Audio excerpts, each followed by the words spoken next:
오늘은 이제 세례 요한에 대한 말씀입니다. 요단강 건너편 베다니에서 있었던 일인 거죠.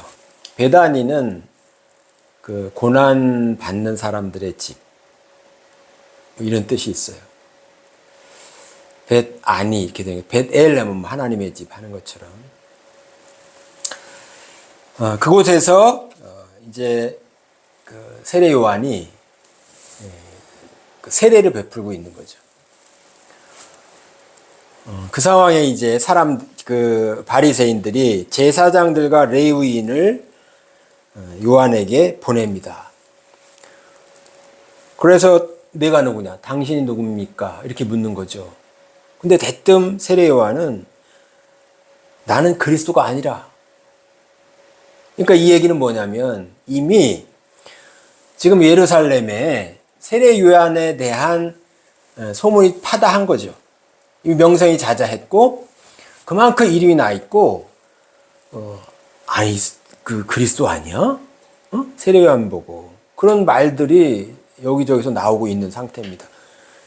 그러니까 이 제사장들이 가서 당신이 누구입니까? 이렇게 물었던 이유도 혹시 그럴 것 아닌가라는 어떤 생각이 있었던 것이고, 세례 요한 역시 뭔가 그런 이야기, 자기에 대해서 들린 이야기가 있으니까 대뜸 네가 누구냐라고 물었을 때 나는 그리스도가 아니다, 뭐 이렇게 대답을 하는 거죠. 그만큼 당시에 세례 요한은 엄청 이미 입지가 단단했던 거죠.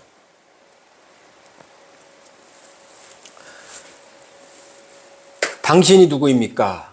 라는 물음을 우리는 가끔, 아니죠, 아주 가끔이죠, 그런 물음을 듣기도 합니다. 당신은 누구입니까?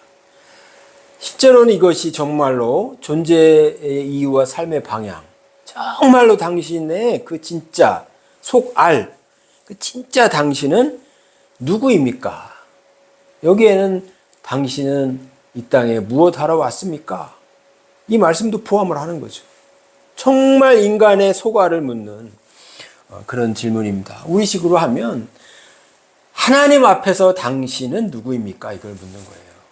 그냥 우리가 당신은 누구입니까? 라는 물음을 물을 때 우리는 뭐 내 이름은 누구입니다. 또 내 역할, 신분, 나는 이런 일을 하고 있습니다. 직장에서 이런 일을 하고 있고 가정에서 이런 역할을 하고 있습니다. 이런 대답을 쉽게 하곤 하죠. 그러나 그러한 세상에서의 나의 모습은 나를 정확히 비춰주지를 못해요. 마치 거울을 봤는데 거울이 뭐 얼룩덜룩하다든가 울퉁불퉁하다 하면 내가 아무리 그 앞에 서 봐야 나의 본 모습을 비춰주지를 못하는 거죠. 마찬가지로 세상에 있는 나의 모습, 이것은 나의 진짜 모습을 비춰주는 거울은 아닌 것입니다. 세례 요한, 이 세례 요한도 외적으로는 너무도 화려한 거예요. 지금 물로 세례를 주고 있는 것, 세례 요한이 시작한 겁니다. 어떻게 보면 새로운 종교 의식을 개발해가지고 그걸 통해서 힘을 내고 있는 것이죠. 그 이름이 났습니다. 그리고 제자들도 있고 어느 정도의 그 학파 내지는 교단을 형성할 만큼의 그런 힘도 가졌습니다. 그러니까 제사장들이 와서 묻는 거예요. 당신 누굽니까? 혹시 당신이 엘리야입니까? 말라기에 엘리야 선지자를 보내준다고 했거든요. 아닙니다. 그러니까 혹시 당신이 그입니까? 모세가 같은 선지자를 또 후에 보내준다고 했거든요. 아닙니다. 그러면 당신은 누구입니까?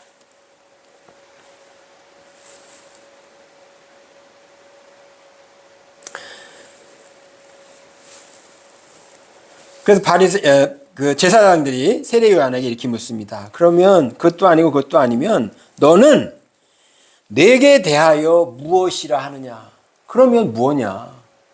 우리는 혹시나 당신이 엘리야 혹은 그 보내줄 선지자인 그라고 혹시 그럴지도 모른다라고 생각하고 왔다. 그러면 너는 내게 대하여 무엇이라 하느냐?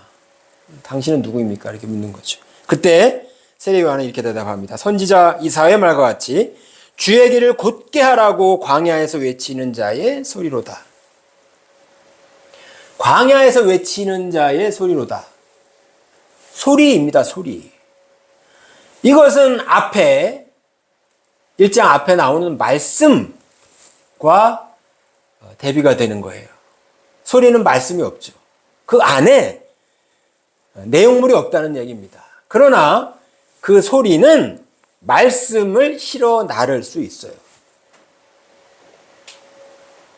근데 세례 요한은 자신이 소리라고 이야기합니다. 그것도 광야에서 외치는 광야 미드바르. 말씀을 배우는 장소, 말씀의 장소를 광야라고 하지 않습니까? 그러니까 나는 광야에서 외치는 자의 소리다. 그러니까 말씀을 실어 나르는 소리이지 나는 말씀은 아니다. 그리스도는 아니다. 라고 세례 요한이 분명하게 이야기하고 있습니다. 그러니까 세례 요한은 자기 자신의 정체성이 무엇인지를 분명히 알고 있는 거죠.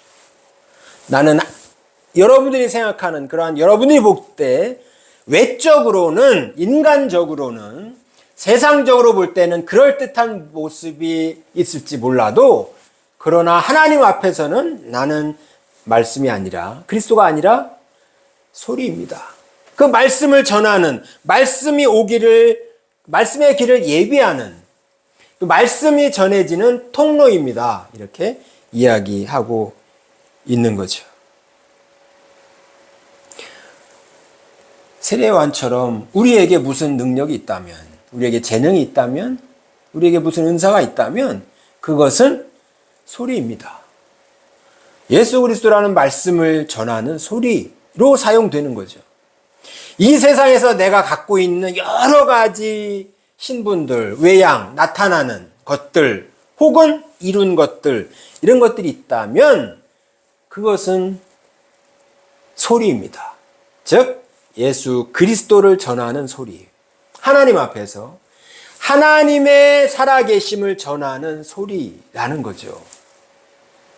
바울은 그것을 우리에게 그리스도의 편지다. 우리는 그리스도의 편지다라고 표현을 합니다.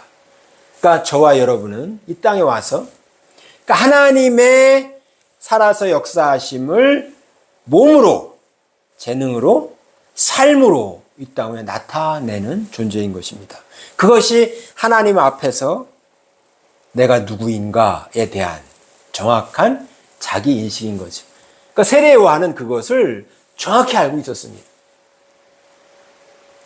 인간적으로 생각을 하면 야 그래 세력이 커져? 그러면 갑자기 사탄이 내게 속삭이죠.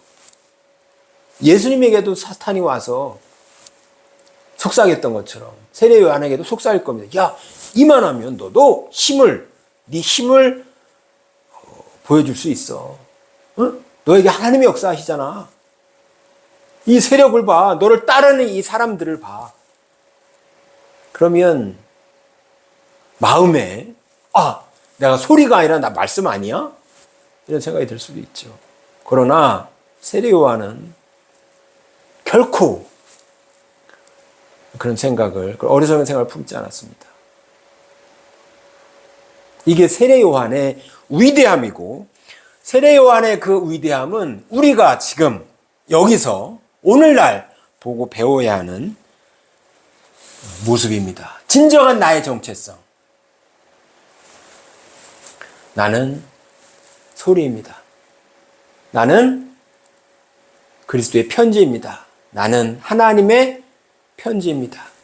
천지를 창조하신 하나님의 뜻을, 하나님의 창조를 드러내는 그러한 존재입니다. 이게 얼마나 아름답습니까? 그것만 할 수 있으면 우리는 완전히 꽃필 수가 있는 거죠. 꽃필 뿐만 아니라 열매 맺을 수가 있는 거예요. 이것이 내가 누구냐? 혹은 당신은 누구입니까? 라고 물을 때 우리가 나는 이런 사람입니다. 라고 말할 수 있는 우리의 정체성인 거죠. 그러니까 소리의 목적은 말씀을 전하는 것입니다. 우리의 삶의 목적은 그리스도인 거예요. 그러니까 세례 요한은 물 세례를 베풀며 베풀 때마다 그 안에 이 물 세례는 목표가 아니라 과정이다. 준비하는 것이다. 그러니까 예수님께서 오셔서 불 세례를 내려주시지 않습니까? 또 성령 세례를 내려주십니다. 그것을 예비하는 걸 아는 거죠. 세례 요한은. 그러니까 그리스도의 길을 예비하는, 길을 준비하는 그런 존재로서의 삶을 아주 명확히 그리고 충분히 살고 있었던 것입니다. 자, 우리는 이 땅에 올 때, 육신을 입고 올 때 우리의 인격, 나는 누구인가, 우리의 정체성을 만들어가요. 그게 목표는 아닙니다. 목적지는 아니에요. 어머니하고 이제 관계를 맺으면서 내가 누군지를 알게 돼요.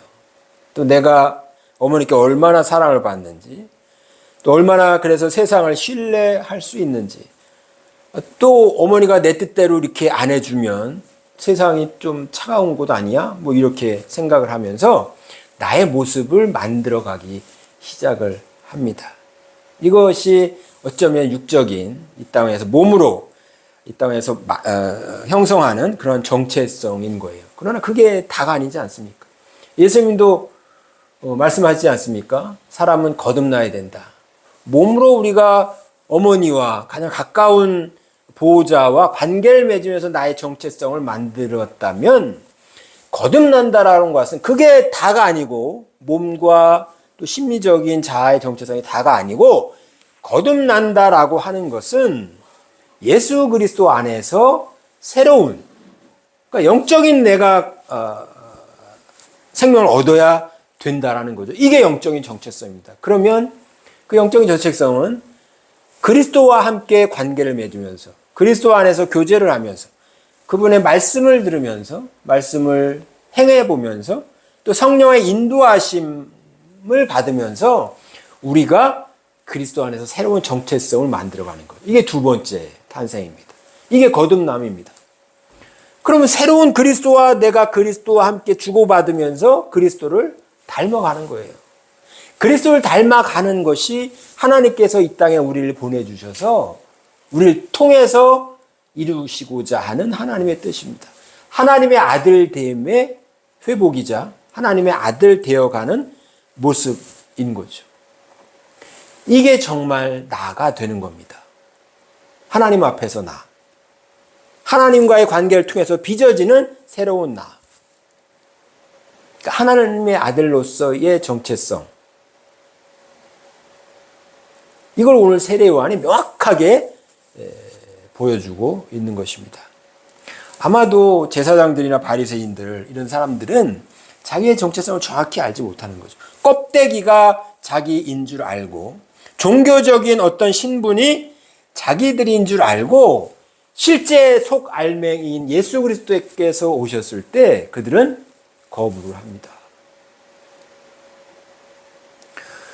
예수님도 세례 요한은 이렇게 평가합니다. 누가복음 7장에 보면 여자에게서 난 자 중 세례 요한보다 큰 자가 없다. 여자에게서 난 자 중 세례 요한보다 큰 자가 없다. 세례 요한이 그만큼 대단했다라는 거예요. 외적으로는 세례 요한만큼 대단한 자가 없다. 그러나 하나님 나라에서는 가장 작은 자도 그보다 크다. 거듭나게 되면 외적인 것이 아무리 빵빵해도 그것보다 거듭나게 되면 그것이 가장 크다. 하나님 나라에서는. 즉 그것이 가장 진짜 생명이다라는 말씀이죠. 우리는 때로 이 땅에서 외적인 것을 확장하고 키우고 그래서 거기서 그것을 내가 누리고 거기서 내가 만족감과 때로는 너무 지나치게 높아져서 교만하고 이렇게 나갈지도 모릅니다. 그러나 진짜 중요한 우리들의 정체성은 그것이 아니라고 말씀을 합니다.